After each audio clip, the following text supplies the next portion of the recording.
Salut à tous, j'espère que vous allez bien. Donc, petite vidéo mise à jour sur le Bitcoin et l'Ethereum. Bien sûr, on est en live, on est sur Twitch. Il y a le chat qui vous passe le bonsoir.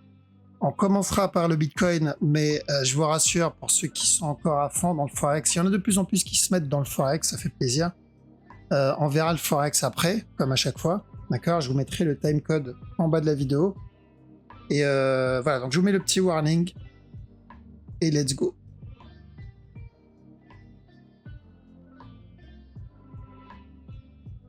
Alors, j'espère que la musique est pas trop forte. Je vais baisser quand même au cas où de mon côté. Voilà, let's go.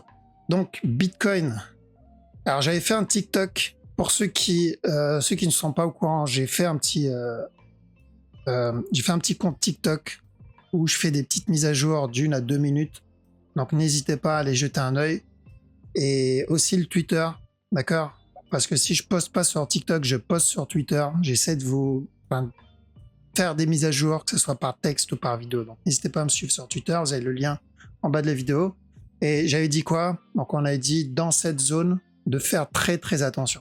Voilà. Mais avant ça, on va faire un récap de ce qu'on avait vu au départ. Donc quand on était ici, là-dedans, après avoir obtenu la correction, on avait dit on cherche de l'achat, cassure du top, fais attention, donc la structure 4 heures, hein, bien sûr, pour de la vente, revenir tester ce bas. Il n'y avait pas d'objectif sur le drop. D'accord, il n'y avait pas d'objectif. Parce qu'il y en a qui me dit, ouais, Kim, ça a peut-être trop chuté. Alors, il n'y avait pas d'objectif. Le but, c'était pas casseur du bas retournement. C'est venir casser le bas. Et peut continuer à ramper encore un petit moment. D'accord, donc ça, on l'a eu. Le drop, on l'a eu. Le up, on l'a eu. Le drop, on l'a eu. Là où il y a eu un petit doute, c'était sur ce mouvement-là où on risquait un dernier push avant le drop. D'accord. Le push qu'il a donné, celui-là, hein, il n'a pas cassé ce stop-là. Donc, on est parti pour première impulsion, la correction de cette impulsion, et ensuite, il est venu valider la structure 4 heures. Donc, il a invalidé la structure 1 heure en interne pour directement valider la structure 4 heures. Perso, ça m'arrange. Alors, pourquoi? Parce qu'on serait... S'il n'avait pas validé ça, et validé plutôt la structure 1 heure, on serait encore en train de traîner dans cette zone, en fait, aujourd'hui. Donc là, on accélère la structure, donc tant mieux. Donc ceux qui sont dans le sell, dans ce drop-là, bon bah il n'y a pas vraiment de raison de sortir du sell. Je parle ceux qui tradent les futurs. Il n'y a pas vraiment de raison de sortir du sell, mais il va falloir vraiment commencer à prendre des profits dans cette zone à chaque nœud plus bas. Par contre, les personnes qui essayent de prendre le retournement, et ça je l'ai dit dans un tweet et je l'ai dit sur TikTok aussi, il faut vraiment faire très très attention. Donc ceux qui tradent la petite time frame.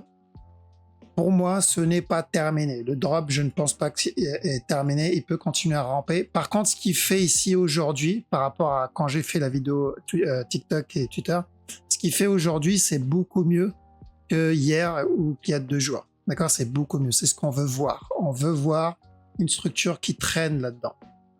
D'accord, on veut voir ça. Plus il traîne ici, et mieux c'est. Ça, c'est le premier truc qu'on veut. Et ensuite, une impulsion et un flag en 1 heure. D'accord? Là, on peut commencer à chercher des buy setup et donc de l'achat. Avant ça, vaut mieux rester à l'écart de ce genre de structure.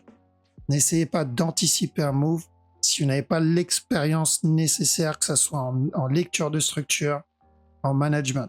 C'est-à-dire qu'il faut être bon sur donc comment repérer une fin de structure et comment rentrer dedans et comment le manager et dans quel time frame le manager. Alors, si on n'a pas ces infos, on reste à l'écart. Alors, parce qu'il y a encore le temps et il y a de quoi faire. Donc je ne pense pas que ça soit terminé. En plus, il y a un potentiel running ici en interne. Celui-là, pour revenir péter le bas, parce que pour moi, il l'a pas encore cassé. Et mauvaise nouvelle pour l'expanding. Bon, j'ai jamais été un gros fan de l'expanding, mais vu l'amplitude du move, on s'éloigne de plus en plus. Déjà, de un expanding de base, c'est pas terrible. D'accord? Un expanding de base, c'est pas une structure qu'on voit souvent, mais elle était possible. D'accord? Donc, possible un expanding ou sinon une plus grosse correction. D'accord? Donc, on a dit comme forecast expanding, mais comme management, on trade, comme moi je vais le trade, c'est plutôt en tant que B. Comme ça, s'il vient péter le top, tant mieux. Mais s'il donne juste un B pour drop, au moins j'ai pu le manager en interne. Le problème, c'est qu'après ce qu'il a fait ici, il y a encore peu de chance pour l'expanding, encore pire qu'avant. D'accord? Donc, pour moi, il y aura probablement pas d'expanding, même si je le garde dans mon forecast. S'il le valide, bon, bah, je vais pas me plaindre, d'accord? Parce qu'un expanding, c'est revenir retester le all-time high. Mais je ne pense pas. Pour moi, on est en train de commencer une nouvelle structure, donc le scénario du B. Ok? Donc, qui dit un B dit le départ d'une structure corrective. D'accord? Qui dit un B dit le départ d'une structure corrective. Donc oui, on peut avoir le B et ensuite le drop derrière. D'accord? Combien de temps ça va durer? Aucune idée, j'en sais rien du tout. Donc c'est une bonne zone pour moi pour cumuler, c'est même une très très bonne zone pour cumuler. Je continuerai à descendre dessus, mais en trading, ce n'est pas encore le moment pour moi. D'accord? Ce n'est pas suffisamment propre, j'ai pas de fin de structure ici. Donc trading, j'attends. Par contre, pour cumuler du Bitcoin, c'est la zone. Je veux dire, je vais cumuler où? Je vais cumuler ici, je vais cumuler dans cette zone. Et je vais continuer à cumuler dans cette zone. S'il donne un B et ensuite encore un drop, ça va être une autre opportunité pour vendre, sortir et cumuler encore en bas. Le seul souci, c'est combien de temps ça va durer. D'accord? Donc, ce que je disais tout à l'heure pendant le live, là, quand on était ici, j'ai dit quoi? J'ai dit ce mouvement-là va corriger et il peut durer plusieurs mois, voire plusieurs années. Même s'il y en a, ils n'ont pas trop aimé quand j'ai dit ça, on est déjà dans ça. D'accord? Même si ça plaît pas, le marché, il en a rien à... Voilà, il s'en fout. D'accord? Le marché s'en fout de ce qu'on veut ou ce qu'on aimerait qu'il nous donne. Le marché fait ce qu'il a à faire. C'est tout. Et il faut être prêt à ça. Alors, il faut être prêt et se dire, ok, je sais que le marché bouge par cycle, des impulsions, des corrections. Et que le marché est fractal. Donc forcément, si j'ai une impulsion, j'aurai une correction. Combien de temps va durer cette correction? Je ne peux pas le savoir dès le début. D'accord? C'est impossible. Mais ça peut durer longtemps. Ok? Donc, si il nous donne un flat, on va prendre le scénario le plus chiant. D'accord? Le scénario que personne veut ici. Un regular flat. Ok? Donc, il nous donne un up et ensuite un drop. Prendre le scénario le plus chiant. Dites-vous que ce drop a duré, juste ce drop, il a mis 218 jours. Et c'est une impulsion. Alors, donc c'est le mouvement qui est censé être le plus rapide. Donc ça veut dire que le prochain mouvement qu'on va avoir sera une correction. Ça va être une correction. Okay? Une correction, ça dure plus longtemps. Ça, c'est une petite correction, 4 heures, voire 1 heure. Elle a fait 66 jours. Donc si on part sur une correction weekly, on peut rester ici pendant 1 an, pendant 2 ans, peu importe. On peut rester ici pendant 1 an, voire plus d'1 an. Et ça, c'est que le B. Après le B, bah, il y a le C aussi. Là, le C, il a duré, on a dit, je sais plus combien, 200 et quelques. J'ai déjà oublié. Le A, il a duré 200 et quelques. Donc, si on se chope 1 an de B et 200 et quelques de C aussi, donc oui, ça peut durer longtemps. D'accord? Et là, j'ai pris genre des time frames assez courts. D'accord, 200 et un peu le double pour la correction, ça peut être beaucoup plus. Donc oui, si c'est un regular flat, ça peut durer longtemps. Maintenant, ce n'est pas obligé que ça soit un regular flat. D'accord? Ça peut être une correction dans un running. Donc le B, il peut monter doucement. D'accord? Et ensuite, le drop derrière pour un running. Donc il y en a, il me disait, est-ce que c'est possible qu'il traîne jusqu'au prochain halving? C'est possible. Là, on peut très bien avoir ça, traîner dans cette zone. Et ensuite, au prochain halving, on a le plus gros, on a le up, donc le B. Et le prochain, ce que les gens appellent bear market, bah, ça va être tout simplement le C. D'accord, un C. Voilà. Donc, halving, le prochain push, ça va être ici. Et le prochain bear market, ça va être juste le C du running. Ça aussi, c'est possible. D'accord? Faut juste être conscient de ça, que ça va être une correction. D'accord. Maintenant, si c'est un régular, là, il va falloir, comme je dis à chaque fois, sortir les merguez et être patient. Parce que ça va mettre beaucoup de temps. Okay. Mais ça va être une opportunité aussi. Pourquoi? Parce qu'on va pouvoir racheter plus bas, vendre plus haut, racheter plus bas, vendre plus haut. Dans tous les cas, ça sera une opportunité. C'est juste, l'objectif ne sera pas le même. C'est tout. C'est que l'objectif qui ne sera pas le même. la durée aussi qui va changer et une c'est une tendance et l'autre non. D'accord. Donc Bitcoin pour moi c'est toujours pareil, on vise au minimum un B. Okay, c'est une zone pour cumuler. Depuis cette zone-là, de toute façon, j'ai toujours dit c'est une zone pour cumuler, que ce soit pour un B ou que ce soit pour un expanding. Par contre, pour du trading, on reste à l'écart. J'insiste là-dessus parce qu'il y en a beaucoup. Tout ce qu'ils ont gagné dans cette zone ou plus haut, ils vont finir par le perdre ici. D'accord. Et c'est pas l'idée. Hein. L'idée, c'est pas de perdre tout ce que tu as gagné dans un petit morceau en une heure. D'accord. Donc, je m'adresse surtout à ceux qui tradent en petit time frame, genre 1 minute et en dessous du 15. Ok, donc on fait attention au running ici. Ce qu'on veut, c'est une fin de structure. Une fois que la fin de structure est obtenue, on veut une impulsion en 1 heure et un flag en 1 heure. Et là, on va commencer à chercher un retournement. Ethereum, c'est la même chose. D'accord, Ethereum, c'est la même chose. Attention, petit running là-dedans. Encore un drop. Ce que j'attends, c'est une fin de structure, impulsion en 1 heure et un flag en 1 heure. Tant que je n'ai pas ça, on reste à l'écart. De toute façon, je vous tiendrai au courant, que ce soit via Twitter, via YouTube, peu importe. D'accord, je vous tiendrai au courant. On aura largement le temps de le voir. Et sur la structure daily, c'est la même chose. Je ne pense pas qu'on va partir sur un expanding là-dedans vu l'amplitude du move. C'est possible, c'est toujours possible. Mais moi, je suis pas de base un gros fan de ça. Je préfère partir sur le plus safe. Et le plus safe pour moi, c'est quoi? C'est là, on a obtenu ce 1, 2, 3. On va chercher un autre 1, 2, 3. Et ensuite, on va chercher un autre 1, 2, 3 avant le retournement. Ça va être le plus safe pour moi. Si à la place, il m'invalide ça et il décide de me donner un expanding, tant mieux, je vais pas me plaindre. Mais il y a peu de chance, d'accord? Il y a vraiment peu de chance pour un expanding. Le BNB, c'est pour moi la seule structure propre aujourd'hui. Mais de loin, genre vraiment la structure telle qu'elle, pour moi, elle est parfaite. Maintenant, elle peut vite changer. Comment? C'est si Spike qui me donne un gros mouvement agressif, beaucoup plus gros que ça. Mais tel quel, il descend doucement, il n'est pas trop affecté par ce que fait le Bitcoin et l'Ethereum. C'est nickel. On a cassé le bas, on a un beau regular flat. Là, tout ce qui manque, c'est une fin de structure. Hop, là-dedans. Et on prend de l'achat. L'objectif, c'est venir péter le top. Alors, contrairement aux autres, lui, je vois un regular flat. Propre. Le DOT. Alors, le DOT, vu qu'on a invalidé l'expanding, ça va être un trade en petit time frame. D'accord? On ira pour un B aussi sur celui-là. Et là-dedans, un running flat. Donc, déjà, choper un petit running flat, ça peut être pas mal. Mais c'est plus du trading, c'est pas vraiment de l'investissement sur celui-là. Donc, cumuler pour de l'investissement, ça sera B comme le Bitcoin. Mais pour du trading, il y a un petit flag ici. Why not pour un petit running et ensuite encore de la vente. Là-dedans. EGLD, un petit setup aussi, je crois que ça va être du 1 heure. Ouais, ça va être du 1 heure. Donc, tant que ce bas n'est pas cassé, why not un petit push encore. D'accord? Mais je vois pas de fin de structure ici. Je ne vois pas de fin de structure ici. Il a validé le running. J'ai besoin de le voir corriger. Donc traîner et ensuite le flag. Donc il n'y a pas de fin de structure. Donc, pour du trading, tenter ce petit buy setup en préparation. Il peut s'invalider le buy setup, mais pour le moment il est plutôt propre. Donc l'objectif c'est ce top, pas plus.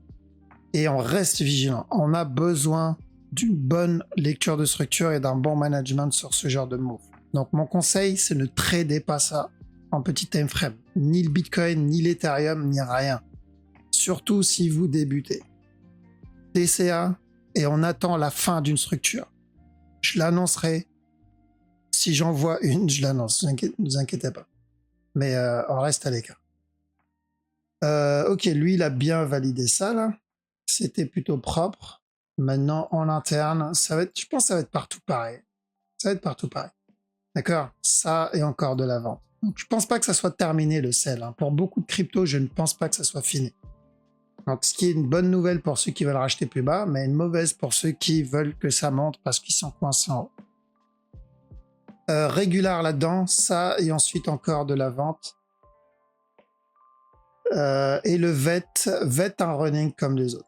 D'accord? Running flat pour retester le bas encore une fois. Donc j'ai besoin de voir aussi une fin de structure. Le VET est plutôt propre aussi sur le gros move. D'accord? On peut avoir un petit push là-dedans. Encore. Et ensuite le running flat. D'accord? Mais le VET en soi, c'est une belle structure. Donc l'objectif minimum, c'est ça. même si on sait qu'il peut traîner encore, d'accord? Ça ne change pas que c'est beaucoup plus intéressant que le DOT, par exemple, en termes de structure, et que le sol aussi. Parce que lui, on a déjà obtenu le B. Contrairement au DOT, sol, ADA, tout ça, où on est encore dans un A. Si je compare en termes de structure, le DOT, le sol, surtout le sol, quoi. Le sol, c'est encore pire. Ok, voilà, donc on fait attention. Là, je m'adresse principalement aux traders court terme. Faites très attention sur ce genre de move. Restez à l'écart de ça. On a besoin d'une structure propre. Rappelez-vous ici, en 4 heures, d'accord, ici, j'avais dit la même chose. Faites attention ici. On a eu un up, on a eu la correction, et là, c'était bon. Là, on a dit quoi? Tant que ce bas n'est pas cassé, on cherche que de l'achat. On l'a obtenu. Cassure du top, de la vente. On l'a eu. Même s'il y a eu le petit structure dégueulasse ici, il a validé. Pourquoi? Parce qu'on a eu une confirmation. Fin de structure, continuation.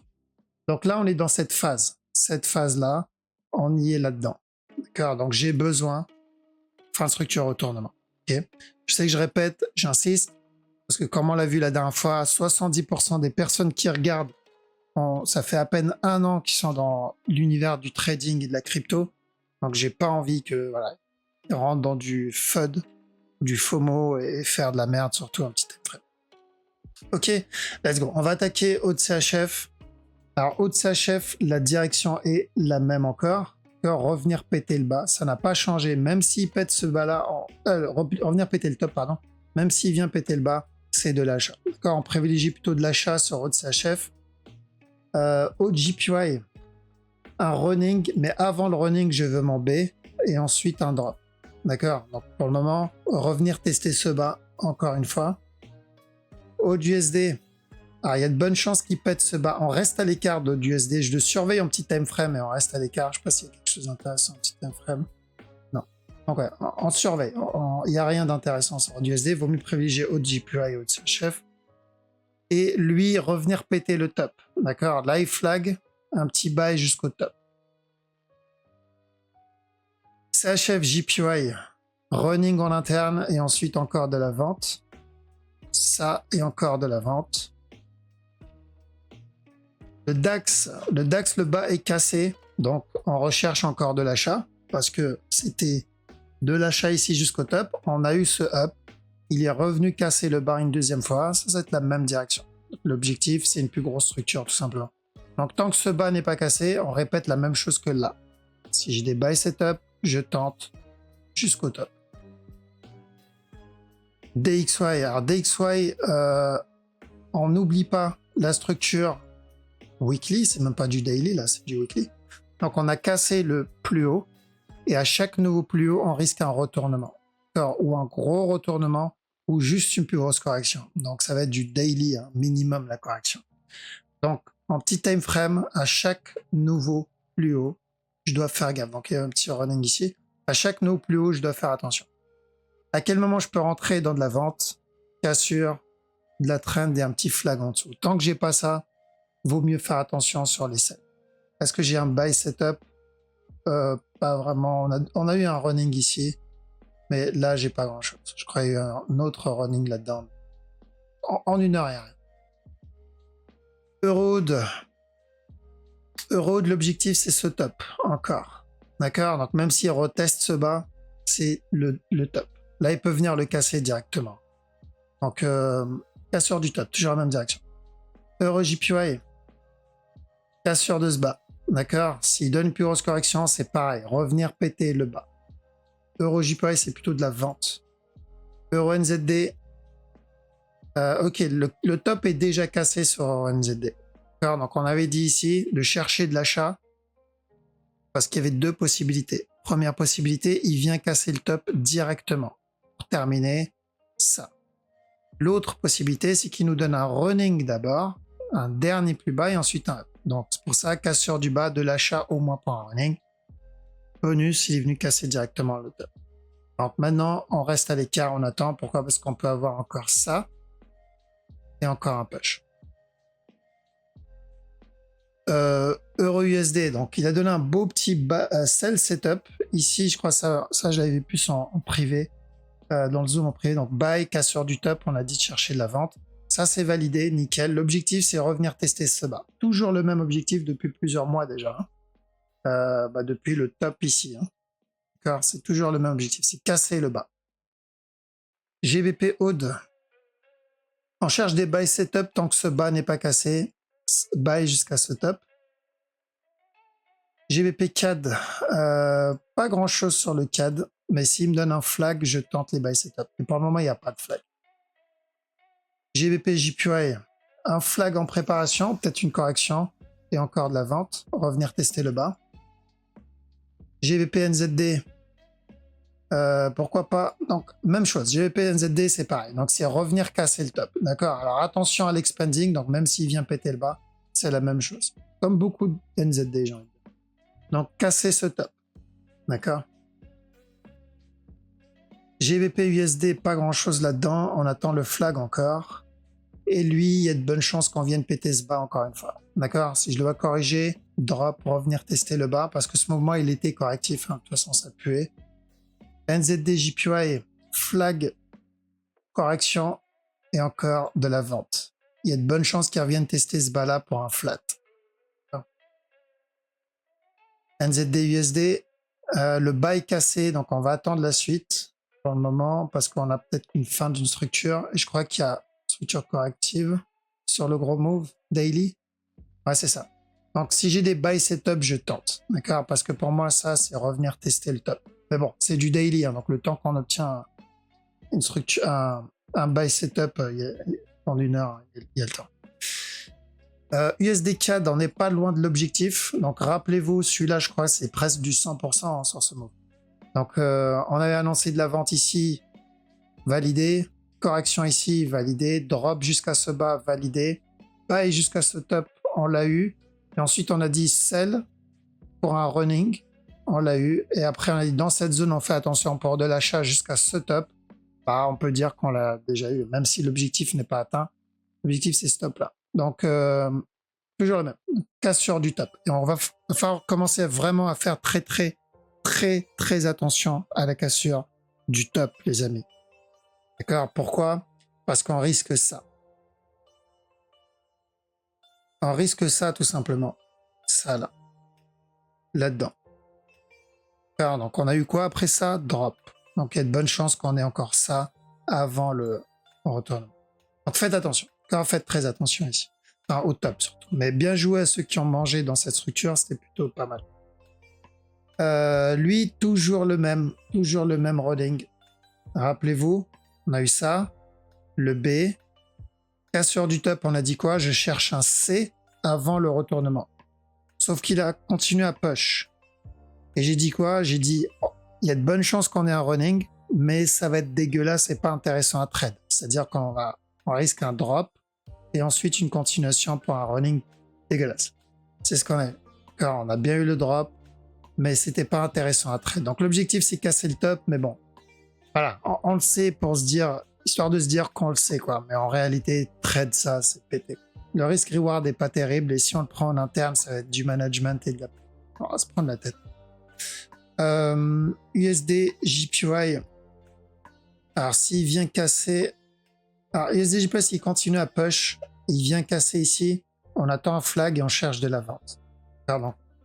Ouais, ça n'a pas été fait. On a eu un beau petit sell setup d'ailleurs ici, un petit time frame. Ceux qui l'ont pris, bien joué en BE. Et prochain objectif pour ceux qui veulent prendre le prochain move, c'est qu'il doit casser et flag. C'est important. Quoi d'autre? US Oil. Ok. On cherche des sell setup. D'accord, on cherche des sell setup. Si j'ai un flag, je prends de la vente sur celui-là. En espérant qu'il va me valider. Je ne sais pas si vous vous rappelez. J'avais comparé cette structure avec une structure Bitcoin en 1 minute. Pas quand j'avais fait ça. Alors on va essayer de retourner dessus. Rapidement, je ne sais même pas si on va pouvoir la voir en fait cette structure. C'était où? C'était... Bah, si je la trouve pas, je vais pas m'attarder dessus, mais je crois que je vais pas la retrouver. En 1 minute, je pense pas que je vais la retrouver. Ouais, je vais pas la retrouver. Mais c'était une structure 1 minute. En gros, c'était ça. D'accord? C'était le running flat en interne. Donc, on attendait un running flat et un up correctif. Casse pas le top et ensuite un drop. Et on avait vu ça en 1 minute. Donc, on cherchait de la vente sur le Bitcoin. Et j'ai dit de faire attention sur l'US Oil parce qu'il peut répéter la même chose, pardon.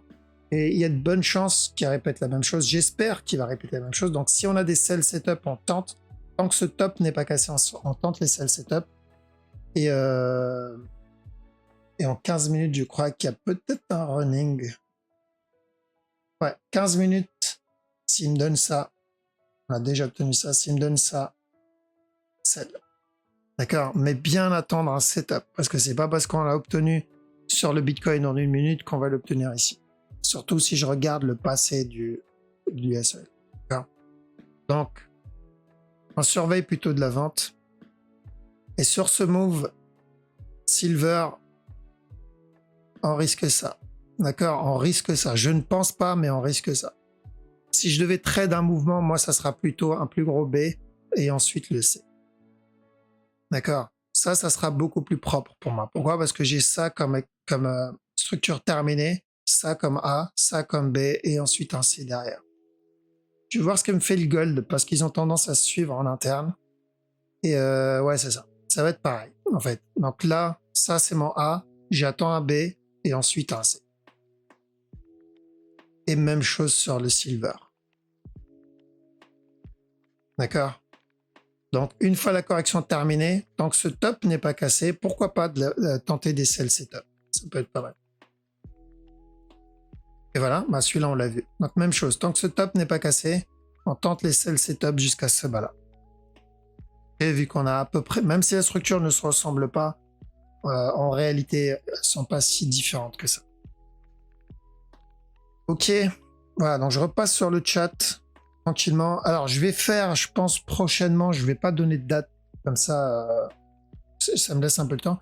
Je ferai une vidéo d'analyse actions sur les actions, parce que c'est vrai qu'on ne voit pas des actions, ce qui est dommage. Pourtant, on les voit et on les analyse sur Twitch pendant les lives. Et je me suis dit, pourquoi pas faire une vidéo juste pour ça. Donc, je vais essayer de sélectionner les actions qui ont une belle structure avec un bon fondat. Et je ferai une vidéo juste pour ça, que pour des actions. Donc, les actions que je trouve intéressantes, les actions où j'ai mis un billet dedans, où j'ai investi sur le moyen ou le long terme. D'accord? Donc, je ne pourrais pas vous dire quand, mais c'est prévu en tout cas pour ceux qui sont intéressés par les actions. Ok? Donc, faites très attention, les amis, dans la crypto ici. Pour moi, c'est une opportunité. Pas besoin de paniquer. Mais ça, l'arbre va être secoué ici. Vraiment, l'arbre va être vraiment secoué. Et comme j'ai dit tout à l'heure, les personnes qui vont patienter et qui vont supporter la douloureuse ici vont sortir plus fort, tout simplement. Et pour certains, plus riches. Et beaucoup, donc quasi 90% des gens vont give up là-dedans, vont abandonner ici. Et c'est dommage. D'accord? C'est dommage parce que c'est pendant ces phases-là où on a des opportunités.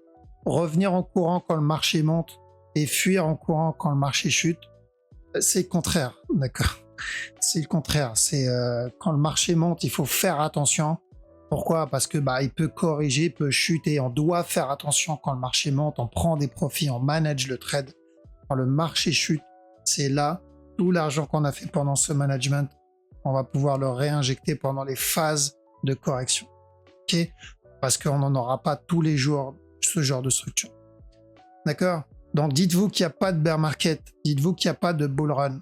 Il y a simplement des impulsions et des corrections. Et une correction, c'est une bonne chose. Chez nous, dans l'analyse, donc dans le wave, une correction, c'est une structure de continuation.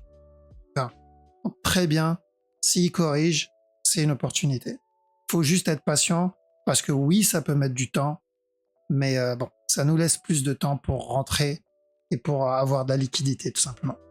Ok, bon, je vous laisse ici. De toute façon, je vous tiendrai au courant si le marché bouge. N'hésitez pas à me suivre sur TikTok et Twitter. C'est là où je fais des petites vidéos très courtes. Je peux pas les poster sur YouTube parce que des fois, elles mettent plus de 1 minute et bref, c'est chiant. Et voilà, donc je vous laisse ici. Passez une très bonne soirée. Je vous dis à la prochaine. Ciao, ciao.